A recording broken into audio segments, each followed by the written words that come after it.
Hi hello అందరికీ నమస్తే అండి. అందరూ ఎలా ఉన్నారండి? బాగున్నారా? నేనైతే చాలా బాగున్నాను. మీరందరూ ఇంకా బాగుండాలని మనస్ఫూర్తిగా కోరుకుంటూ welcome back to our channel SSV హర్విల్లు.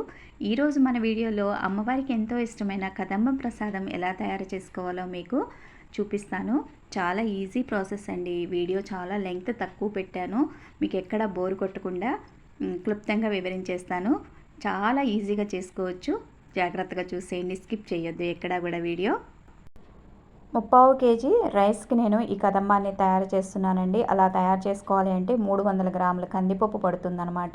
300 గ్రాముల కందిపప్పు నేను ఉడికించి పక్కన పెట్టుకున్నాను. ఇప్పుడు మీకు వీడియోలో చూపించినట్టుగా ఆ మసాలా దినుసులన్నీ కూడా చిన్న కళాయి పెట్టుకుని ఒకదాని తర్వాత ఒకటిగా వేసుకొని లైట్గా దోరగా వేయించేసుకుంటాను. ఇవన్నీ కూడా మిక్సీలో మెత్తగా పేస్ట్ లాగా పట్టుకుని పక్కన పెట్టుకుంటాను అనమాట. ఇలా మీరు వేయించుకునేటప్పుడు ఒక టమాటా కూడా వేయించండి, ఒక చిన్న కొబ్బరి ముక్క కూడా వేయించండి. మనకి బయట దొరికే సాంబార్ పౌడర్ వాడకుండా మనం ఇంట్లోనే ఇలా ప్రిపేర్ చేసుకుని మనం కదంబంలో వాడుకుంటాం అనమాట. ఇప్పుడు నేను వీడియోలో చూపిస్తున్నట్టుగా మీ ఇంట్లో ఏవైతే కూరగాయలు ఉన్నాయో అవన్నీ కూడా చిన్నగా ఇలా ముక్కలుగా కట్ చేసుకోండి.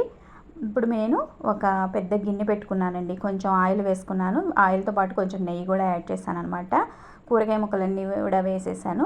తర్వాత ఇదిగోండి 3/4 కేజీ రైస్ వేరే పొయ్యి మీద నేను ఉడికిస్తున్నాను అనమాట.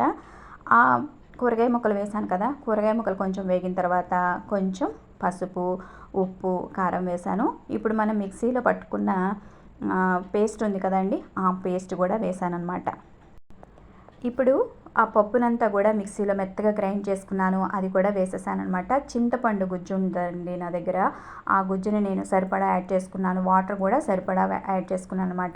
ఈ ఉప్పు, కారము ఇవన్నీ కూడా బ్యాలెన్స్ చేసుకోవడానికి చిన్న బెల్లం ముక్క కూడా వేసాను అనమాట. చూసారా ఎలా కాగుతున్నాయో, అలా తెరలాలి చక్కగా. అసలు ఈ కదంబాన్ని అంతటికీ కూడా టేస్ట్ ఎక్కడ వస్తుంది అంటే కమ్మని నెయ్యితో వస్తుందండి. నెయ్యిలో చక్కగా జీడిపప్పులు వేయించండి, చక్కగా పోపు పెట్టుకోండి. ఇలాగా సాంబార్లో మనం వేయవలసినవన్నీ వేసేసాం కాబట్టి స్లోగా అవే కాగుతూ ఉంటాయి. మొక్క ఉడికితే మాత్రం ఇంకా సాంబార్ రెడీ అయిపోయినట్టే.